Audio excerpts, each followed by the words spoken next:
Welcome back to Morning Joe. It's going to be a cold day in New York City and up and down the East Coast. Yeah. Wind chill in the teens, they said. It's horrible. In the teens. So Joe was writing this morning in the Washington Post, Tuesday's election proves it. American politics are a disaster.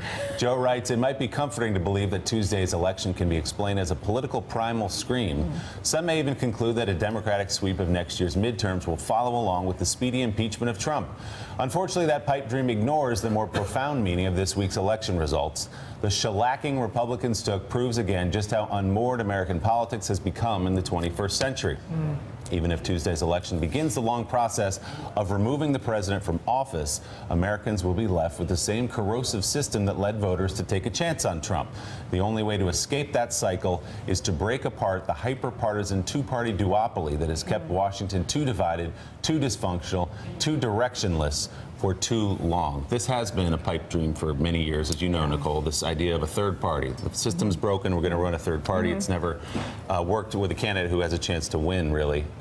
Is it different this time? Is it getting different? You know, I spent the last weekend out with the Trump voters, the Democrats who had voted for Trump in Pennsylvania and Ohio, and they're still enthusiastic about him. But as much as they love him, you look at the 67% of the country that's just appalled by him and repelled by him. And I do think, I've never been a fan, I've never been a proponent, I've never been a believer that a third party could do anything other than serve as a spoiler for the party with whom he or she is most aligned. But I do think we're in this moment. Mike and I were talking about the book The Unwinding by George Packer. It came out a few years ago, and it was sort of about how we're unraveling. Well, we're unraveled. We are unwound. I mean, the book needs to be updated and called Unwound. And so I think as we sort of are all on our knees, there is an openness to something different, but it would have to be built around competence, not ideology. I think part of what repels people is this tribalism we've been talking about, and sort of the depraved, defending of the indefensible because they're in your tribe. So I think a third-party movement would have to be based around that which is competent, that which is not ideological, and that which is grassroots. You know what? Well, we saw that. In every other area of our life, we have more choices than ever before. We grew up with 6 TV channels. There used to be 2 peanut butters, another 100. This is the only thing. That's not a good thing either. Okay, I stand there for like an hour. Stick with your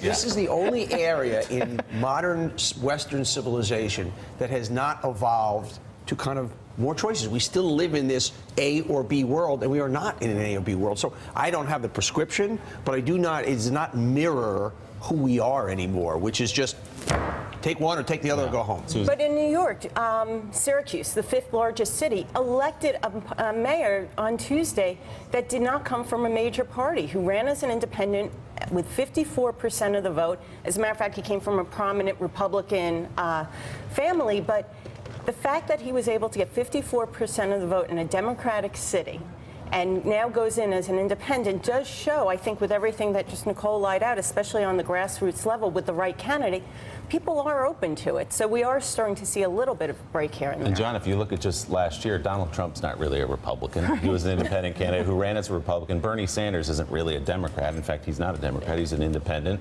That spirit is there. The question is, can you run without the party apparatus and win on a national level? Yeah, the answer is no to that question. And part of the thing is, I mean, to Donnie's point, is that we don't have a free market in politics. One of the things that I for a long time was a big advocate of the notion that somehow we could get an independent presidential candidate at least, and that there could be a third party or an independent movement.